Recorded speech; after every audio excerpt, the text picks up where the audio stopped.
난 자동차 면허는 땄지만 차를 살 돈이 없었다. 그래서 그렇게 휴일을 맞아 나는 값싼 차를 찾아 방황하고 있었다. 다행히 10번째로 방문한 중고차 가게에서 좋은 차를 발견했다. 그 차는 경차로 주인이 10명 넘게 바뀌었다지만 굉장히 깨끗했다. 주행거리도 1만 킬로미터 이하여서 내가 찾고 있는 조건에 딱 맞았다. 분명히 무사고 차량이었지만 가격은 보험료까지 70만 엔에 불과했다. 나는 어째서 이렇게 싸냐고 묻자 사장은 대답했다. 경매에서 자동차 여러 대를 사서 전시할 공간이 모자라서요. 그래서 싸게 팔아치우는 거예요. 나는 그런 경우도 있나 싶으면서도 행운을 잡았다는 기쁨에 바로 계약을 했다. 나는 일주일 후에 차를 가지러 가겠다고 몇 번이고 다짐한 뒤 집으로 돌아왔다.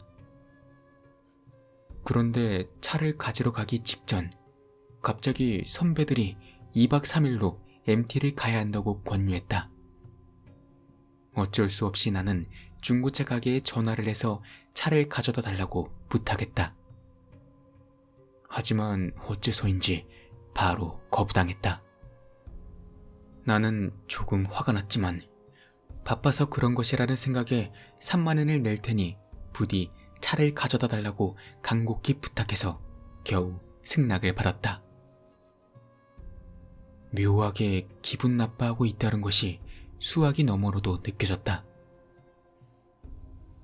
합숙이 끝나고 나는 친구와 돌아가면 같이 드라이브나 하자는 약속을 한 뒤 역에서 헤어져 집으로 달려갔다. 한시라도 빨리 새 차를 보고 싶었다. 하지만 집 앞 주차장에는 차가 없었다. 어디에도 내가 샀던 빨간 경차가 보이지 않았다. 설마 동생 녀석이 마음대로 타고 다니는 건가? 나는 화가 잔뜩 나서 집에 들어가자마자 어머니에게 차가 어디 있는지 물었다. 그런데 이상하게 어머니의 표정이 굉장히 복잡해져 있었다. 아휴, 경찰이 왔었어. 그 중고차 가게 사장이 네가 샀던 차 안에서 죽었다더라. 돌아오면 경찰에 연락하라고 했으니까 어서 해보거라. 그 말을 들은 나는 경찰에 전화를 하자 출두 요청을 받았고 나는 그대로 경찰서에 갔다. 경찰서에 가자 자동차를 구입한 이유와 사장이 죽었을 때의 알리바이를 몇 번이고 끈질기게 물어봤다. 나는 불안해져서 혹시 살인이냐고 물었다. 경찰관은 잠시 입을 닫고 있다 변사라고 대답했다. 결국 그날은 그 이상의 신문 없이 집으로 돌아왔다.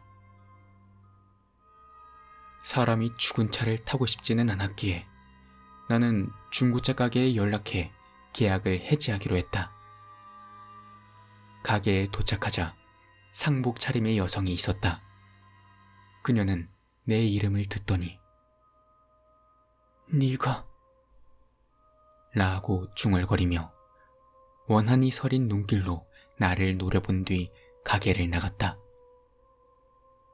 사장의 부인인 듯했다. 해약 수속을 하는 도중에도 가게 사람들이 계속 나를 보고 있었다. 몹시 기분이 나쁘다. 그러면 밖에서 새로 차를 선택하시죠. 아니, 동급의 차라면 같은 가격으로 드리겠습니다. 계약 해지를 처리한 남자가 갑자기 말하고 전시장으로 나를 데리고 왔다. 최소한 80만 원 이상의 중고차가 줄지어 서 있는 곳까지 나를 데리고 와서 원하는 차를 고르라는 것이었다. 내가 당황하고 있자 남자는 비통한 얼굴로 말하는 것이었다. 저... 미안합니다. 정말 미안해요. 사장을 말리려고 했지만 말을 듣지 않았어요. 방금 전부터 도대체 이게 무슨 일인가 싶었던 나는 그에게 사정을 캐물었다. 그러자 그는 말도 안 되는 이야기를 꺼내놓았다. 그 차의 소유주는 모두 불행을 맞았습니다. 죽은 사람만 이번이 3번째입니다. 사장이 어디서 사온 차인지는 모르겠지만 그 차가 이 가게에 온 후로 당신을 포함해서 4명한테 차를 팔았었습니다. 당신 전에 3명은 병에 걸리거나 입원을 하거나 자살을 해서 그 차만 돌아왔던 겁니다. 그는 잠시 숨을 고르고 말을 이었다. 그 차는 정비를 위해서 타고 이동하면 굉장히 불안하고 속이 메스꺼웠습니다. 처음에는 배기가스나 차 안에 이상한 약물이라도 들어있나 싶었지만 모두 정상이었어요. 저 포함 사원들은 사장에게 몇 번이고 차를 버리라고 말했지만 사장은 들어주지 않았습니다.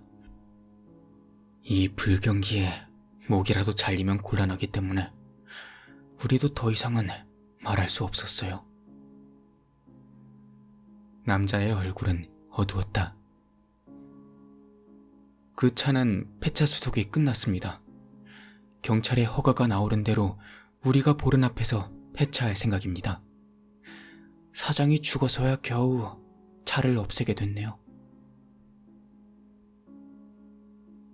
너무나 당혹스러운 얘기였지만 어쨌거나 나는 마음에 드는 차를 싸게 살 수 있었다.